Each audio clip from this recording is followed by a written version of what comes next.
দেখো তোমরা দেখতেই পাচ্ছ নিতু ভাইকে নিয়ে হসপিটালে চলে যাচ্ছে। দেখো গাড়িতে প্রচণ্ড গরম, নিতু হাওয়া করছে। আমার বিশ্বাস আমি এই মুহূর্তে হয়তো সকলের কথা বলতে পারছি না। আর এটা দেখো পরের দিনে আমি এসে অপারেশনের জন্য 10টা থেকে 12টা পর্যন্ত অপারেশন চলেছে।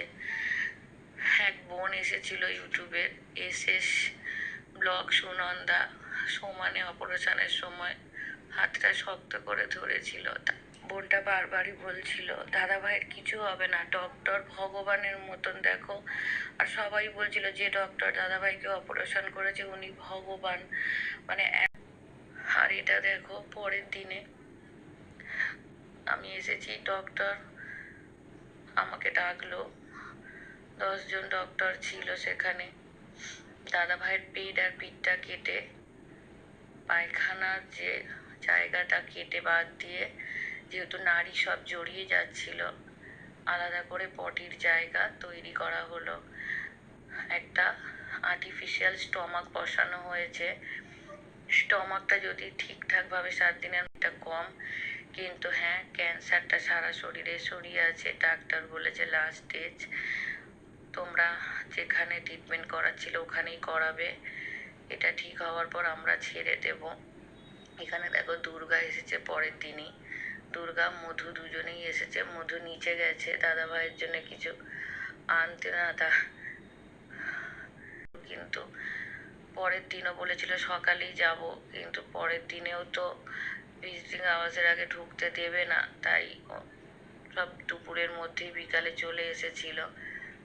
আর তোমরা সবাই দাদা ভাইয়ের খোঁজ করছো, যাদের ফোন তুলতে পারছি না ক্ষমা চেয়ে নিচ্ছি, কারণ দাদা ভাইকে নিয়ে সবসময় ছুটোছুটি করতে হচ্ছে। আর এটা মধু,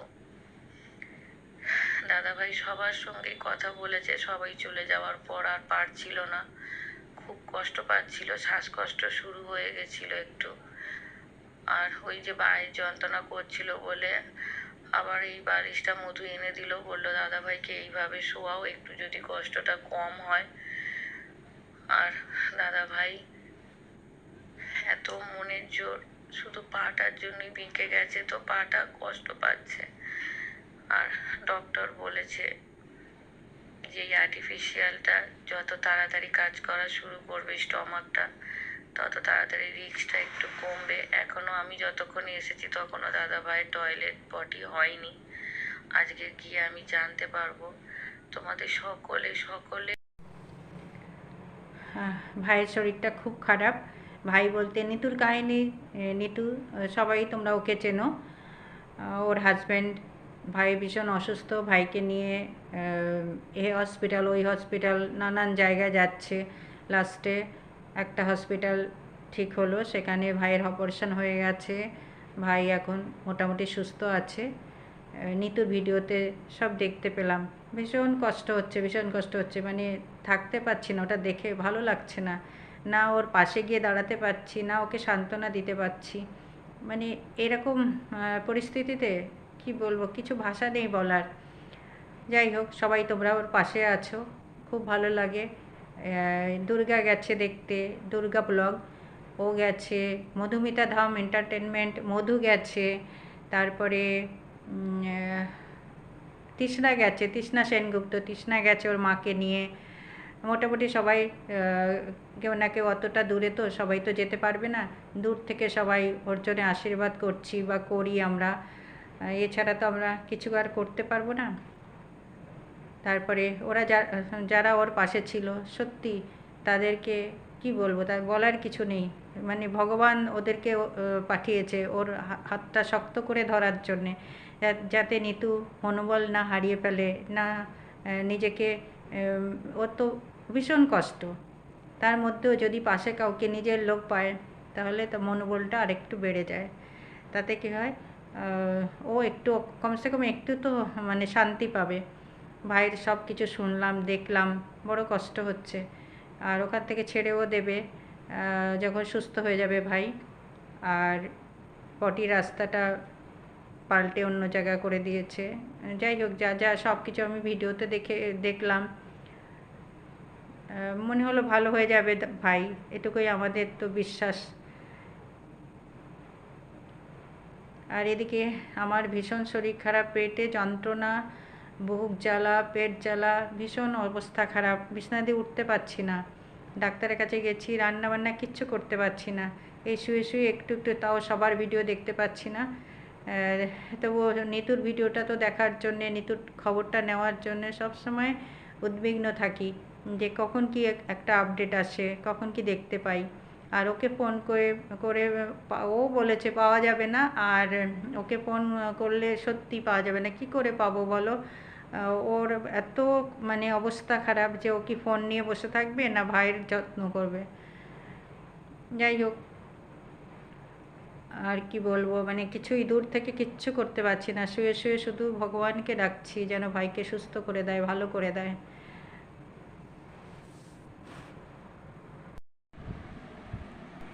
এই তো রান্না করতে পারছি না, তার জন্যে হোম ডেলিভারি করা হলো, সব খাবার দাবার দিয়ে গেছে।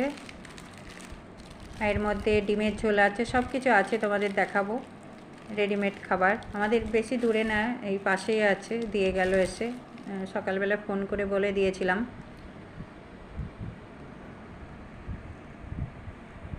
মানে এই যে ভয়েসটা দিচ্ছি তাও অনেক কষ্ট হচ্ছে, ভীষণ যন্ত্রণা হচ্ছে, ব্যথা হচ্ছে, জ্বালা করছে, পেটের মধ্যে অনেক অসুবিধা। এই যে সয়াবিন আর আলুর তরকারি, এটা গাটে কচু দিয়ে আলু তরকারি, ডিমের ঝোল, আর এটা হলো আলু মাখা, আর এটা হলো ডাল। এগুলো আমি কিছুই তো খেতে পারবো না, আমি একটু জল দিয়ে ভাত খেয়েছি, আর ভাতটা এখানে আছে, মানে কিছু খেতে পাচ্ছি না, খেলেই জ্বালা করছে। ডাক্তার দেখিয়েছি, ওষুধ দিয়েছি, ওষুধে কিচ্ছু কাজ হচ্ছে না। আর এটা হলো পরের দিন, আমি রেডি হয়ে গেছি, যাব হসপিটালে। আর ততক্ষণে আমার মনে হলো কতগুলো পেয়ারা নষ্ট হচ্ছে, পেয়ারা পারছি।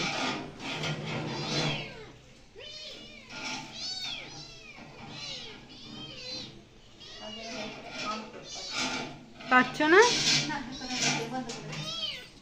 Good morning, welcome back to my channel, my dream ওই চৈতালি চ্যানেলে সবাইকে স্বাগত। আমি চৈতালি, আজ একটা নতুন দিন, নতুন সকাল, নতুন ব্লগ নিয়ে তোমাদের সামনে হাজির হলাম। চলো আজকে সারা দিনটা কী কী করছি আমার সাথে থাকো। পেয়ারা পাচ্ছি, শরীর অসুস্থ, তার মধ্যে আবার পেয়ারা দেখে আর ভালো লাগছে না। অনেক পেয়ারা হয়েছে, কত পেয়ারা নিচে পড়ে যাচ্ছে।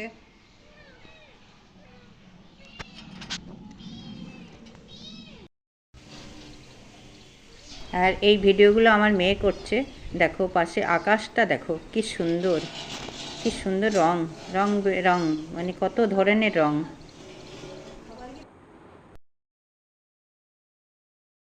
হয়ে গেছে আমার পেয়ারা পাড়া, এবার আমি শাড়ি পরে রেডি হয়ে বেরিয়ে পড়ব।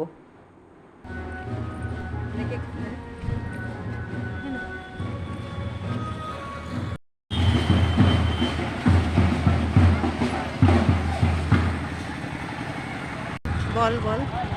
আর আজ মহরম, দেখো সব ছেলেরা বেরিয়ে গেছে, আর সব থেকে চাঁদা যাচ্ছে।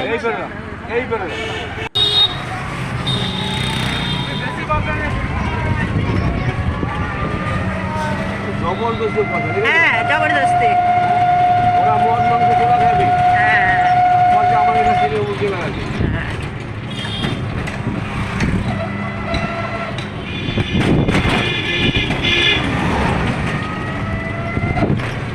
এখন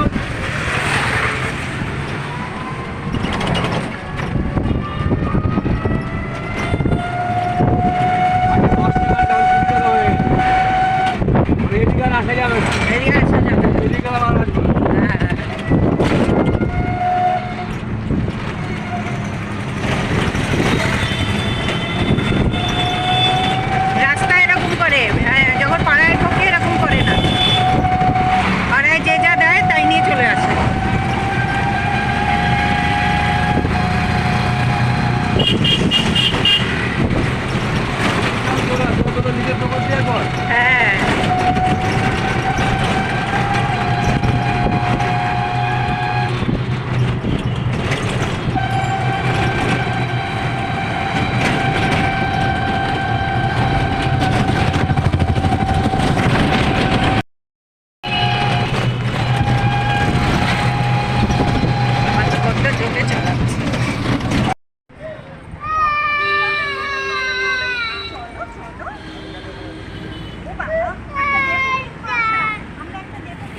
এই তো চলে এলাম আমরা অ্যাপেলো ক্লিনিকে।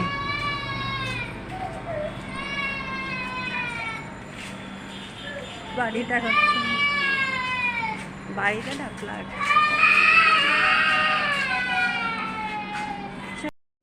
আজ আমি গেছিলাম আলট্রাসোনোগ্রাফি করাতে, কিন্তু হলো না বলতে ওরা তখন আমাকে বলে দেয়নি যে আজকে খালি পেটে আসতে হবে।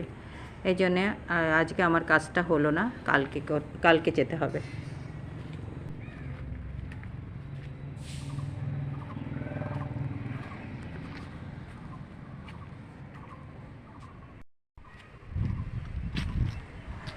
এই তো বাড়িতে চলে যাচ্ছি, কিন্তু এখনও আমার পেটের মধ্যে যন্ত্রণা জ্বালা সব মানে হচ্ছে, কিন্তু ওষুধ খাচ্ছি কিন্তু কোনো কিছু কাজ হচ্ছে না।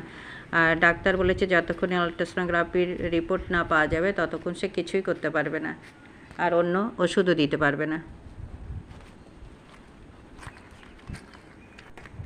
দেখো, আজকে ছিল ডাল, আর এটা হলো আমার জন্যে উচ্ছে আর পেঁপে ভাতে, আর এটা হলো লাউর তরকারি, আর এখানে আমার মেয়ের জন্য মাছ রয়েছে, রুই মাছ। এটা একটা ছিল, ও খেতে পারবে না বলে আমি ওটাকে মানে বড় পিস ছিল এই জন্য ছোটো ছোটো করে দিলাম। আর এখানে আমার কর্তামশার জন্যে একটু ডিমের তরকারি। এটুকুই আইটেম আছে, কি করব, রান্না করতে পারছি না। আর এখানে ভাত আছে, এটা আমি আমার জন্য খাবো, আর ওদিকে আরও রয়েছে। ভীষণ খারাপ অবস্থা, শরীরটা ভীষণ খারাপ, দাঁড়িয়ে রান্না করতে পারছি না। এই জন্যে আমাদের পাশেই এই হোম ডেলিভারি, তা চলো একবেলার জন্য তো হয়ে যাচ্ছে, এরপরে রাতের বেলাটা করতে পারি, দুপুরবেলাটা ভীষণ অসুবিধা হয়ে যায়। চলো আমি একটু খেয়ে নিই, খেয়ে আবার ওষুধপত্র খেয়ে নিই। এটা পেঁপে ভাতের সাথে একটু নুন আর সর্ষের তেল দিয়েছি, উচ্ছেটাও তাই। চলো এবার আমি খেতে বসছি। খাওয়া দাওয়া কমপ্লিট করে তারপরে ওষুধ খেয়ে একটু শুয়ে পড়লাম। শরীরটা ভীষণ খারাপ লাগছে, মাঝে মাঝে জ্বালাটা ভীষণ বাড়ছে, আবার একটু কমে আবার বাড়ে। এখন ওষুধপত্র খেয়েছি তো একটু ভালো লাগছে। বিড়ালটাকে দেখে মনে হচ্ছে না মজদুরি করে এসছে। বিড়াল মজদুরি করেছ? ও বিড়াল। ভিডিওটা আমি এখানেই শেষ করছি, আজ এই পর্যন্তই। সবাই ভালো থেকো, সুস্থ থেকো, আর অল টাইম স্মাইল। আর tata, bye bye, good night.